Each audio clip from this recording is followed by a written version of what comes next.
All right, everyone, the next session is on fairness methods, and I'm informed that I do not have to say much, and my only responsibility is to make sure speakers don't go over 10 minutes, so I'm going to get out of the way, and as soon as I get this into full screen mode.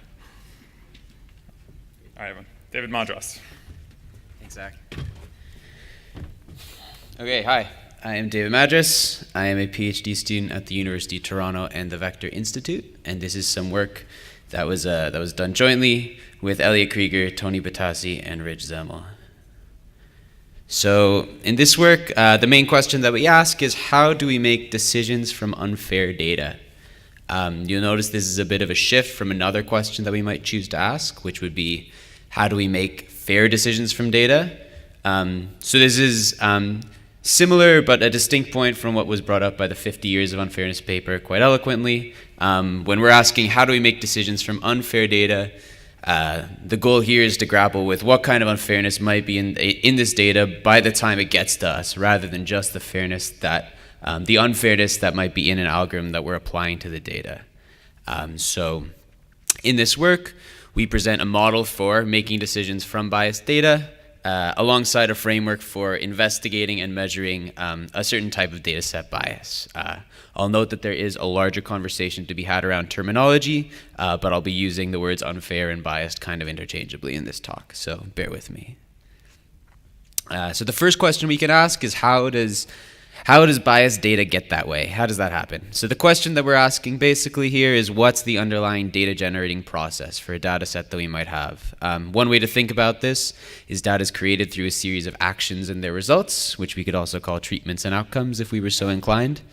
And so what we say in the paper is, well, one way that we can think about data as being biased is if you have a sensitive attribute which has affected the data generating process. So this can either have its effect through the application of treatments or through the occurrence of outcomes. We have a focus on decision making because decision makers are in a sense active in the data generating process. You're choosing an action to take, and then you're taking that action in the world. You're creating some data. Rather than classification, you're just choosing a label, which is a different angle. This is all very much under the purview of causal inference. Causal inference we can think of as a tool which allows us to answer questions given a model of the data generating process. And so in this paper, we identify 3 questions that we think you should be asking if you're interested in decision making from biased data. So that's, what's the effect of the treatment on the outcome? That's basically just asking, how good is my treatment at doing the thing I think it's doing? And then 2 questions that are about bias in data. So what is the effect of the sensitive attribute on the treatment and the effect of the sensitive attribute on the outcome? And we present a model that's going to look at estimating all 3 of these quantities jointly from a data set. So to put this a little bit more concretely, let's use an example. So there's a well-known paper by Lum and Isaac from 2016, and they make a strong argument that data sets from crime or policing have a lot of potential for racial bias due to bias in policing practices and other structural factors. So what does that look like in this framework here? So a treatment would be whether or not a neighborhood is chosen to patrol at a specific time. An outcome is whether or not an arrest is made, and a sensitive attribute is going to be something about the racial makeup of the neighborhood. So in this case, the causal questions that we're asking are going to translate to, what effect does police presence have on arrest rate? What effect does race have on police presence? And what effect does race have on arrest rate? So note that these last 2 questions are explicitly asking about bias in the data generating process. So it's asking, if we think there's bias in the data, how does that bias manifest itself, and can we measure the magnitude of that bias as well by talking about it this way? So those are the types of questions we're asking. We're going to draw on 2 different modeling approaches to try to answer this. So the first one is machine learning. The name of the game in machine learning is generality. So you try to come up with the most general model you can, draw the most general conclusions you can by automatically uncovering correlations in the data. Causal inference is a different take on the world. You want to take advantage of as much domain-specific knowledge as you can about the specific data generating process and problem at hand. Both of these approaches are valuable. Domain-specific knowledge is very powerful if you have it, but it's not always available or verifiable. What we're going to try to do, we've talked a little bit about how causal inference is going to give us some questions we're going to try to answer, and machine learning is hopefully going to take us part of the rest of the way in answering those questions. So the tool we're going to use here is graphical models. Graphical models are used in both machine learning and causal inference. This is a model introduced by Luizos et al. In 2017. And what you'll see here, T here is a treatment, Y is an outcome. The arrow between T and Y indicates a modeling assumption that we're making, that in our data generating process, there was a causal effect between the treatment and the outcome.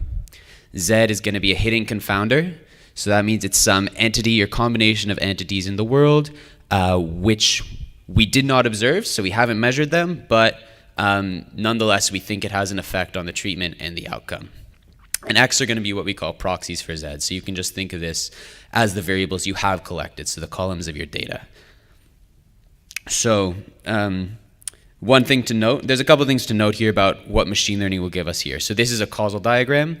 What we hope to get from machine learning, which I won't talk about too much here, but you can read the paper if you want more details, is we're hoping to get, so these arrows just represent causal assumptions that we're making, but there's no like numbers on those arrows. So we're hoping to figure out what's the functional form of these arrows using machine learning.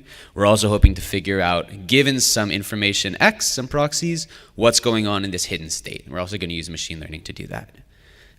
So now if we want to understand bias in data, the question that we're going to ask is, where do we put a sensitive attribute in this model? What's the best way to think about that? So we kind of explore the space of some of these modeling assumptions we can make. So one thing that you might want to do is use your sensitive attribute as a proxy. So X are the variables that you've collected. A sensitive attribute is also a variable you collected. So one idea is you can use it next to X, and you're going to use both of these things to figure out the underlying state Z. But what we argue in the paper is that there's another option if you're interested in thinking about bias in data that makes more sense, which is to use A as a confounder. So you'll see that instead on the, which side is this? On the right for you, you're going to use A next to Z. And now there are arrows coming out of it, kind of going anywhere. So the reason you might want to do this is because sensitive attributes, we often think about these things as kind of holistic variables which touch like many parts of the data generating process. And when you use it as a confounder, that's going to allow you to understand the effects that it might have, or give you an opportunity to on different variables in your system.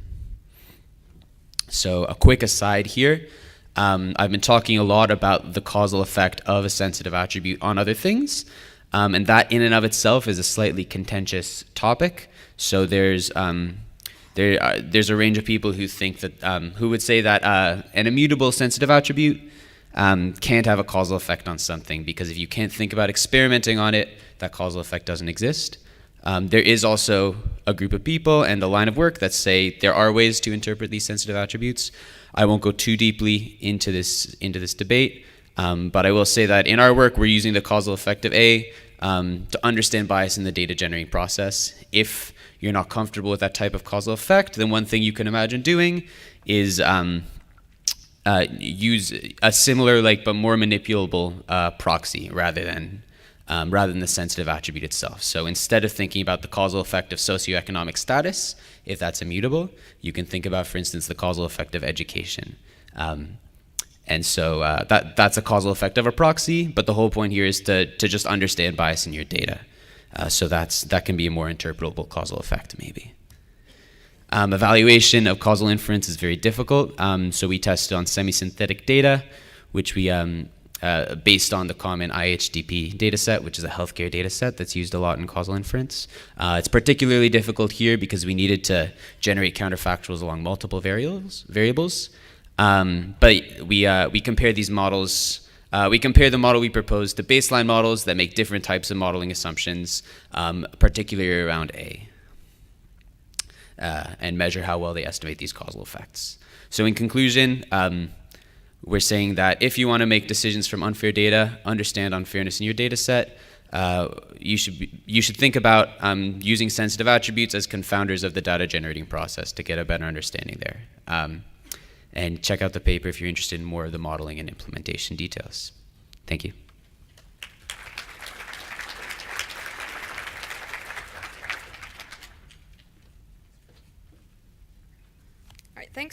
My name is Sarah Scheffler. The title of this work is From Soft Classifiers to Hard Decisions, How Fair Can We Be? I'm going to talk about post-processing a soft, non-binary classifier into a hard binary decision. This is joint work with Ron Canetti, Adam Smith, Aloni Cohen, Nishanth Dikkala, and Govind Ramnarayan. And full disclosure, we are all theoretical computer scientists. So, imagine a hypothetical content platform called Head Novel. Like most content platforms, Head Novel has a terms of service, and it bans hateful content, including hateful imagery.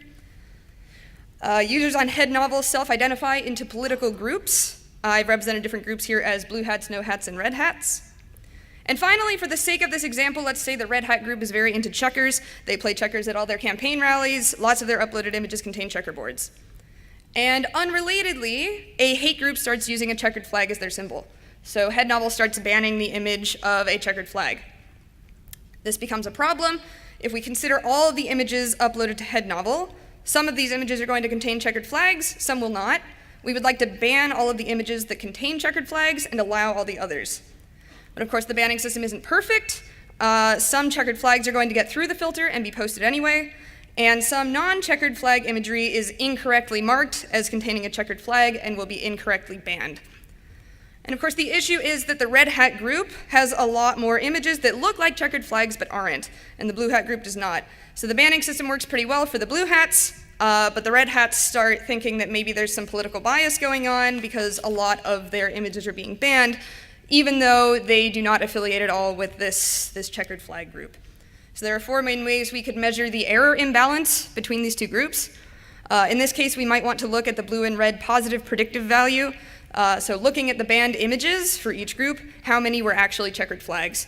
So the blue PPV, positive predictive value, is high. Most of the blue banned images are in fact checkered flags, but the red PPV is low. Most of the banned images from red are checkerboards that should not have been banned. Instead of PPV, we could have looked at the negative predictive value, we could have looked at the false positive rate or the false negative rate. Usually measuring or equalizing these values between groups is called group fairness. In this talk, I will also use the term error imbalance or error balance to refer to all four of these things. So Head Novel changes their strategy. They get a tool that will measure the likelihood that a given image contains a checkered flag. And the hope is that by using this soft classifier, they can build a better banning system. This soft classifier is calibrated, so the score is right in some sense. Among all of the images that are scored at 30% of them will actually contain checkered flags. On average, the other 70% do not. And actually, it's group-wise calibrated, so among all the blue hat images scored at 30% of them actually contain checkered flags, and among the red hat images that are scored at 30% of them actually contain checkered flags. But you can't post 30% of an image. At some point, you have to go from this soft classifier to a hard decision. So we have a two-step process. We start with the output from this group-wise calibrated classifier, and then we want to either ban the image or not. And we want to do this while maintaining error balance. So if we start with the output of this classifier, we then want to ban the image or not, such that at least one of these group fairness criteria, these error balance criteria, are met. So our core question asks, starting from a group-wise calibrated non-binary soft classifier, how many and which of these four binary error rates can we equalize between the groups? We have some prior impossibility results that show us what we can not hope to achieve, so we have two further questions beyond these. First of all, do we face additional restrictions because we're post-processing an existing group-wise calibrated classifier that we did not control? And secondly, can we relax the problem at all to avoid the impossibility results? We used a technique that involved a geometric characterization of the group fairness concepts based on the outputs of this group-wise calibrated score. To answer our first question, we first found a general impossibility for meeting any of these group fairness criteria from post-processing calibrated scores. This is not comparable to the previous two impossibility results we talked about. They measure different things. And we also found group post-processing methods for meeting one or two of the group fairness constraints. We also pursue a relaxation of the problem known as deferrals that avoids impossibilities only on the non-deferred results and not on the deferred results. For this talk, I'm only going to talk about deferrals. If you want to talk about the other thing, talk to me afterward or read the paper. All right. So what is a deferring classifier? Deferrals in fairness were first discussed by Madras, Pitassi, and Zemel. And the idea is that rather than making a binary decision on every single image that we get, we can defer on some of these images to a downstream decision maker. In this case, it might be a moderator. The moderator will use some decision-making process that we make no guarantees about. It is unknown to the existing classifier. Why would we do this at all? First of all, a moderator might be more accurate than the original classifier, but was too expensive or not, scalable enough to apply to all of these things at once. Perhaps this moderator can take some kind of legal responsibility for errors, or maybe there's just some socially accepted process for accepting or rejecting that we just can't do at scale. And then the relaxation of this problem is going to be that we're only maintaining error balance on the non-deferred results. So this does not imply balance of the whole system. We did not actually manage to, bypass this thing for the whole system. Okay, so I'm going to talk about two deferral methods very quickly. First, I'm going to discuss the method of 2 thresholds per group. So for each group, we pick 2 thresholds. We do this in a very specific way that I won't get into here. And we are going to defer on all of the images that have scores between the 2 thresholds. So these deferrals get passed to the moderator. This moderator makes some decision that we, again, make no guarantees about. One nice thing about this method in particular is that we have deferred on the low confidence images in the middle, where we didn't really have a very good notion of whether they were or were not banned in the first place, or should not be banned in the first place. And so then we just take the images that are to the right of the threshold and we ban them. We do this for both groups. We post the images that are below the other threshold. Using this method, we can equalize any 2 of those 4 error rates that we talked about, your pick as to which one. This is a nice thing. Also, not using deferrals, we could have only gotten 1. So deferrals got us an additional error rate balance. All right, method 2. In this method, we're actually going to equalize the non-deferred results for both groups. So let me actually just skip down to here. We're going to defer in such a way that the deferrals are made only on the images such that the resulting graphs of these 2 groups are equalized. And the reason that we want to do this is that once these graphs for these 2 groups have been equalized, you can use any post-processor and it will balance all 4 of those binary error rates, as long as that post-processor ignores the group membership. So we're now back to this intuitive notion of fairness, where if we treat the groups the same way, then they will have this nice group fairness result. Once again, so we passed all of the deferrals to this moderator. This method that we are showing here also has the nice feature of deferring at the same rate on the red and the blue groups, or in any other groups that are here. But the deferrals did not have this error balance property or any of these group fairness property. And in fact, that is necessary. If we could have deferred in a way that we did not have this, that the error was balanced, then we wouldn't have needed to defer on them in the first place. Okay, so there is a lot of devils in the details here. When should you use deferrals? When should you not use deferrals? First of all, a couple of immediate things. Again, this does not guarantee all 4 of these group fairness metrics over the whole system. It only guarantees it on the non-deferrals. That can be really bad depending on what you're doing. Furthermore, even if this moderator is separately fair, meaning meets the group fairness criteria, the system as a whole is not. So we know that group fairness metrics do not compose. Depending on what you're doing, deferring can be costly to the individual, or deferring can actually be an advantage to the individual. So you want to really pay attention to, are you deferring on one group more? Are you deferring on accepted, or on true positives more? I would love to talk to you about your specific use case and whether or not deferrals are right for you. Since I still have a little bit of time, I'm actually going to talk about one of these caveats. So we tried this same deferral method, this is method 2, on Compass. And one thing that you notice is that all of the African American deferrals are high risk and all of the Caucasian deferrals are low risk. This happens because of the shape of this original group-wise calibrated classifier that we started with. I have these and other deferrals that I would love to talk to you about during the Q&A session or during the break. Thank you.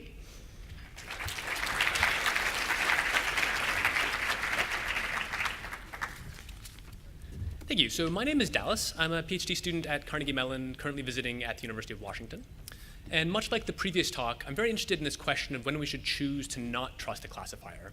But rather than focusing on fairness, I'm more focused here on questions of transparency and robustness.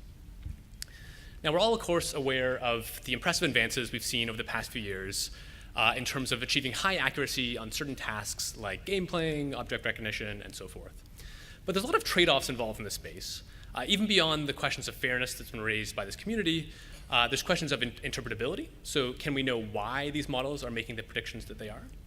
As well as robustness. So it's quite common to see mistakes being made, but with a great deal of confidence that the system is still correct. So there's really two contributions from this work. The first is showing how we can make a modification to any deep learning classifier in order to make predictions that are more explicit in terms of the training data involved, without any loss of accuracy. And the second is to introduce a measure of nonconformity that allows us to achieve greater robustness to identifying out-of-domain data. Just to provide some background, this is sort of a cartoon example of a classification problem. So these are the state-by-state election results from the 2016 election. And I've just sort of arbitrarily plotted these in terms of the size of the state and the GDP per capita. Now, this is obviously a ridiculously simplified take on things, but even here, there are a few clusters that are obvious, like the smaller, wealthier states and the larger, poorer states. So the sort of standard machine learning approach here would be to fit some model to this data. We might choose a linear model, which doesn't look very good. We might choose a more complex model. But the main point here is that in every case, we would choose to fit a model and then effectively throw away the training data, and then only make predictions in terms of the model. Now, this has certain advantages. We don't always want to keep the training data around, but this sort of breaks the connection to the data that was used to train the model, which is part of where the explanation for predictions ultimately lies. So an alternative is the idea of instance-based predictors, where we actually make predictions explicitly in terms of the training data. A classic example of this is k-nearest neighbors, where we would simply find the closest points and average their labels.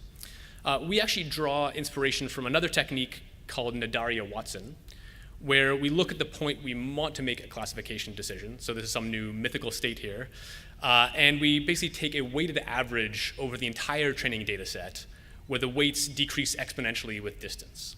So here we would weight the nearby states very, very high and the faraway states very low. And there's obviously trade-offs involved here, but one nice thing is we can now, in some sense, explain this prediction by looking at the exact weights produced on each individual instance.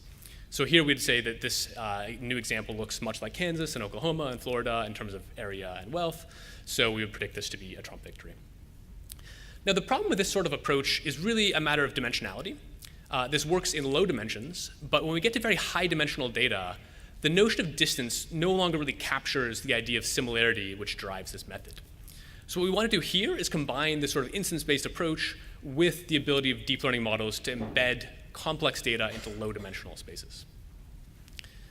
Now, if we look at what most deep learning classifiers are doing, there tend to be a lot of complex internals, but they really don't matter for our purposes here.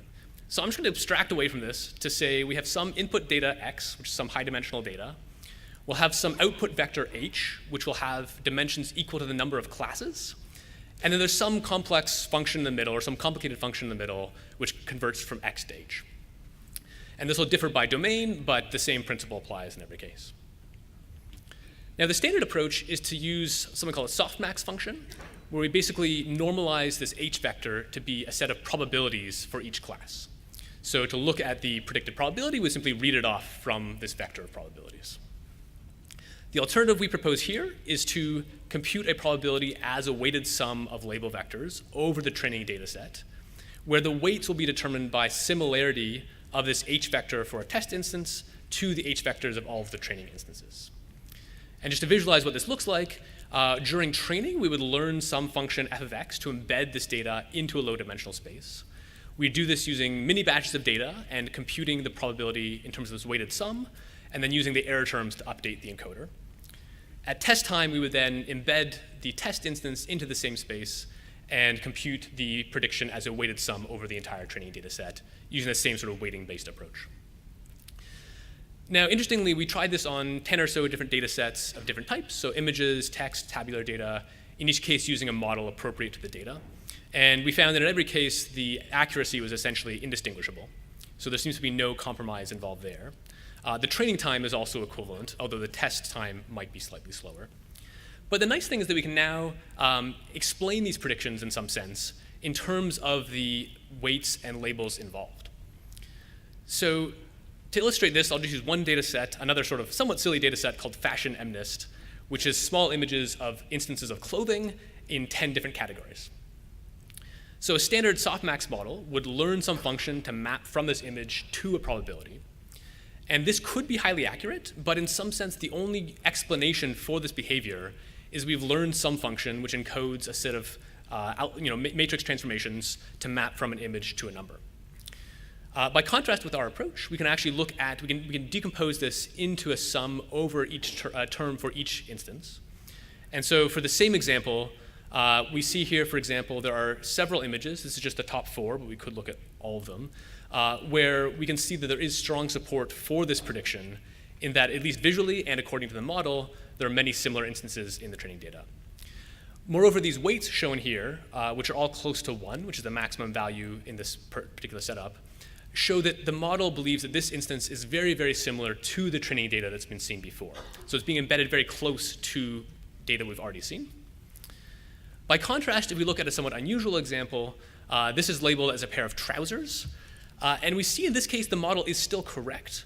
And there are some images which seem somewhat visually similar, but the weights are much, much lower, suggesting that this new instance is being embedded very far from anything that's been seen before, such that we should be skeptical of the model's ability to generalize to this space. Now, I'll also note here, there are obviously some concerns with privacy in this sort of approach, in that we can't always reveal the data to everyone involved. However, even looking at these weights themselves may be useful in terms of trying to determine when and when we should not trust a classifier. I'll also just show that we can visualize the entire data set here if we choose to use a 2-dimensional output vector.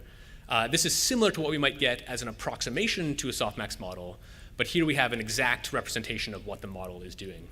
And there's actually kind of a nice semantics to this space where the shirt class, for example, is in the middle of the other shirt-like objects, so sweaters and pullovers and so forth. Now, there's a second part to this, which is this issue of we'd like to formalize the notion that if you're far from the training data, then you should be skeptical of the prediction. And to illustrate why this is a problem, we can think about trying to train a model on one data set and then making predictions on a totally different set of data. So if you asked a human what type of clothing each of these images belongs to, they would hopefully recognize that indeed none of the labels apply because these are digits and not clothing. Unfortunately, most machine learning models are not able to do this in the general case. We just heard about deferment, which I think is another exciting area of work. But the sort of standard thing we would see is that when fed data that is not representative of what the model was trained on, it would just predict some class that it's learned because that's effectively all it's able to do, and often with high probability. So here, this 0 is being predicted to be a bag with 99% probability. Now, this is not an isolated example. If we look at the entire MNIST digits data set for a model that's been trained on the clothing data set, the vast majority of examples, in fact, have high confidence that they belong to some type of clothing. So I don't have time to go into details, but the basic idea we bring to this is to borrow ideas from a branch of statistics called conformal methods. And the basic idea is we'll define a notion of nonconformity, which formalizes this notion that if you're far from the encoded training data, then we should be skeptical. And specifically, we can use a calibration set to convert this into scores called credibilities, which are something like the probabilities that none of the labels apply to this new instance. So there's more details in the paper, but I'll just show one image here to say the image on the top is the same as what I showed before, the probabilities from the softmax model. On the bottom is the credibility scores from our model on the same data set. And what we see is that indeed on this out-of-domain data, the vast majority of examples are being recognized as not credible predictions, such that we should be very skeptical the model can be trusted in this case. So to summarize, we can modify any deep learning classifier to make predictions directly in terms of the training data with no loss of accuracy. This allows us to give explanations in terms of the weights on the training instances. And these credibility scores help us to know when we should and should not trust the model. So I'll say thank you to my collaborators and to all of you, and there's the paper and the code online.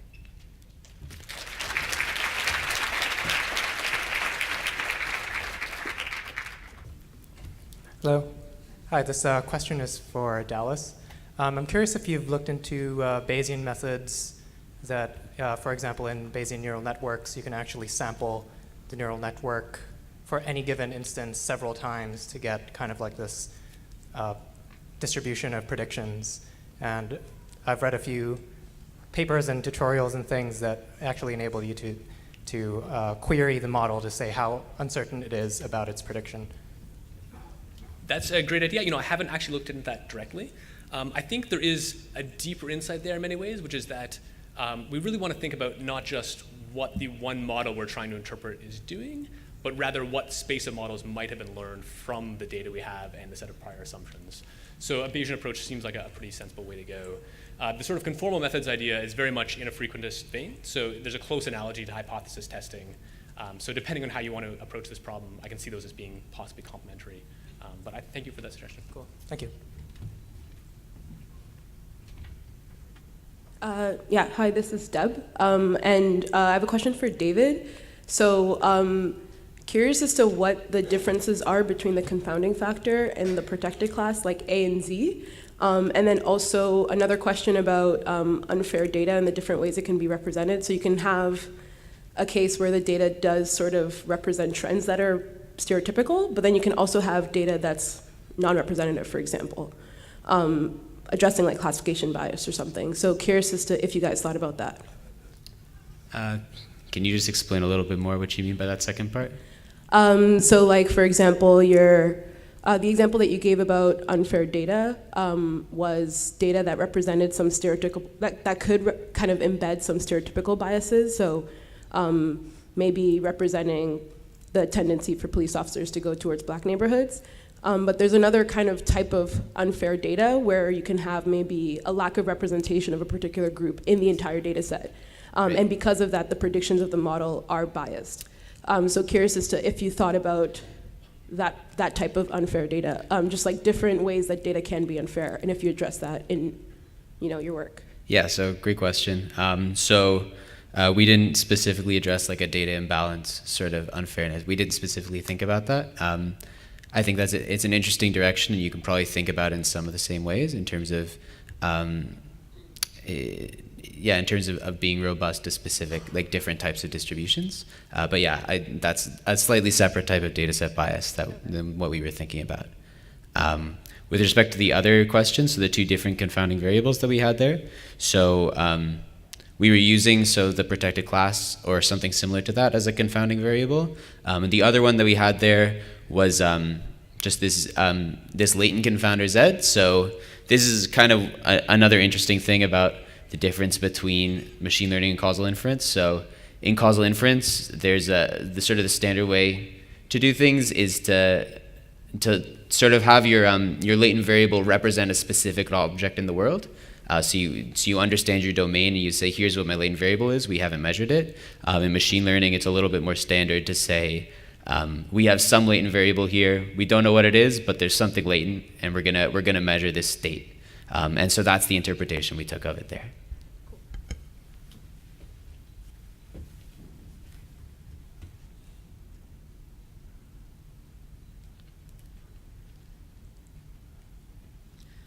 Thank you very much for your presentations. I have a question for Ron Canetti and colleagues. So in terms of classification, so I understand that you're basically developing an application for detecting problematic symbols or speech, for example, on the internet. And I imagine that there are some symbols, such as the ISIS flag or the swastika, which can be easy to detect. But how do you work in a context where the interpretation of this symbol requires an understanding of context? So an example would be where an artist wanted to criticize Donald Trump, so she drew him naked, and near the slogan "Make America Great Again," she actually drew him, with a small penis, and that was so. I'm curious how your program works with this type of complexity, where there's a discussion whether this image would be pornographic, whether this is a legitimate form of political speech, etc.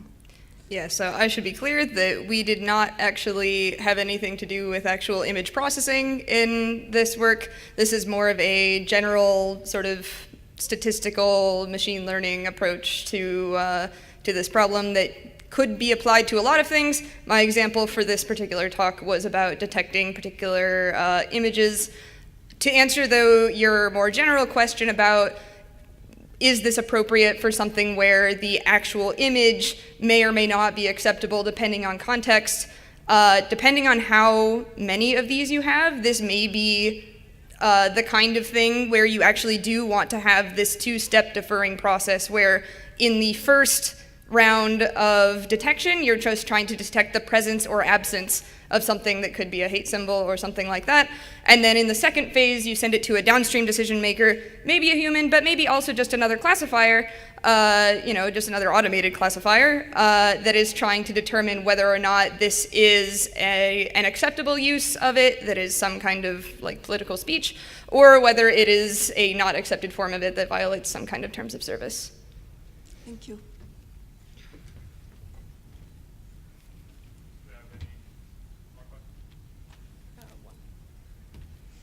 Giles Hooker from Cornell. I have a question for David. So causal inference always tends to imply some sort of potential intervention that you could make, and that's not always feasible, but you could think about, say, a police data set suggesting, hey, I could do some randomized searching or whatever. Do your techniques allow you to quantify what you would get out of that and have a policy implication for the potential trade-off of implementing some kind of experimental design? Yes, that's a great question. So you're referring specifically to like thinking about like a sensitive attribute is that specifically what the question is, or?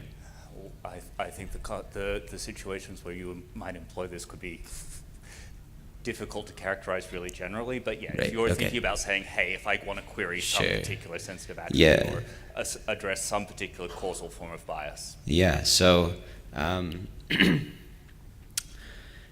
yeah, so I think the way I've been thinking about it is sort of as almost like a bias audit kind of for an algorithm or for a data set. So I think, for instance, one way you can so there's some work on interpreting causal effects of these sensitive attributes and thinking about them as sort of like a sum of component parts. So you can, maybe the attribute itself isn't manipulable, but you can think about components of it being manipulable and having a direct relationship to more precise interventions. So I think that if you're finding bias along this attribute, maybe you dig a little deeper and you think about what are the components that I'm thinking about if you want to be doing something actionable. Then you could maybe test along some of those as sensitive attributes, for instance. That's the type of thing you could do. Hopefully that answers your question. If not, ask me after.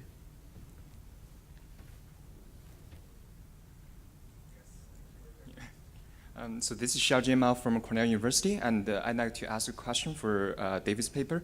So first of all, it's a very interesting paper, and I'd like to basically ask about the implication of modeling the data bias by using the sensitive attribute as a confounder.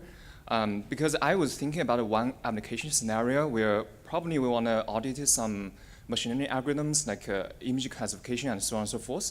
So in those scenarios, I kind of feel that it probably doesn't make sense to use that as a confounder because we pretty much know all of the features that affect the outcome and affect the classification and so on and so forth. And does that mean probably your framework works the best when there are like human beings decision makings involved, and there might be some implicit bias that people take when they consider like the protected attribute. Yeah, so I think the key question here is, what does your data generating process look like? So if the data that's being generated is the output, for instance, of a classifier, well, you know exactly what's going on there, so you don't need to. You can like figure out these things probably in more direct ways. So yeah, I would say it has to do with what's the series of steps that involved, and how does bias come into that, is when you might want to use something like what we're proposing. Okay, thank you. Michael Veal, UCL. I've got a question about the deep-weighted average classifiers paper. There's obviously, this is a particular type of explanation where you're showing examples. In some work that we did, qualitative work and also quantitative work, we found that when it was about individuals, people really disliked that kind of information, that kind of explanation, because it challenged potentially because it challenged their individuality. Said, you're like this person because of this. And so kind of riffing off that, when do you think this is a very useful type of explanation? When is it not so useful, not just for social reasons, but maybe for interaction effects and other kind of factors? Yeah, that's a great question. I'm really interested in following up on those results, actually. We certainly didn't do any empirical work here to try and determine how useful this sort of explanation might be. We were somewhat depending on the literature. There's some work, I think, from Bean Kim suggesting that this sort of prototype-based explanation is useful in at least some contexts. But honestly, in doing some of this work, partly this, I think, is a way not just to explain a model, but also to challenge it in some ways. And so for some images, or some instances, especially visual problems, it's very easy to look and see if the results of the model sort of make intuitive sense. Working with text data, it was less clear that it was easy to make sense of how the example is related to the prediction. So on the one hand, you could say that's possibly less useful in that domain. On the other hand, you could also say that this is sort of evidence that we should be much more skeptical of what these models are doing. And if the explanation that we can give is one that makes no sense to people as they see it, I think that's a reason to challenge the model and say, what assumptions are you using to give rise to this result? So yeah, I'd love to follow up more about that. Thanks. We have a question from the internet.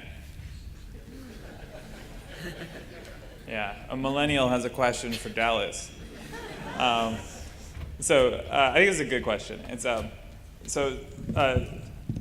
rephrase, but the question is sort of, in what way is the applicability of your approach potentially restricted by the sort of privacy concerns that would emerge with the fact that you have to actually reveal instances from your training data? So like this suddenly opens up maybe a whole potential realm of applications where that just like is not an option, right? So how, I guess, do you have, is there some workaround, or have you thought about this? Yeah, no, I think that's a fantastic point. I think there's definitely different applications. So for certain, social science investigation, or perhaps medical domains where you have sort of authorized users looking at data, I think it's quite reasonable that people might justifiably be able to look at the data and make some sense of it. Certainly for other things where you think about how people are being classified in terms of credit scores and whatnot, it's obviously not possible to reveal other people's information. So I haven't actually worked through to see if we can justify this theoretically, but I think it's likely you could justify at least revealing the sort of distribution of weights involved, or for example, just a credibility score in a way that wouldn't compromise the privacy of other individuals, but still provide some useful signal as to whether or not this is a reasonable prediction, or whether this model was reasonable for the test instance involved. So we looked at some demographic data sets, for example, and certainly there's some cases where at least the model thinks that there's very, very similar instances in the training set, which can potentially allow you to get a well-calibrated estimate of the probability according to that data. If you look and see that the weights are extremely low, I think it's a strong signal that this model could be challenged by that user.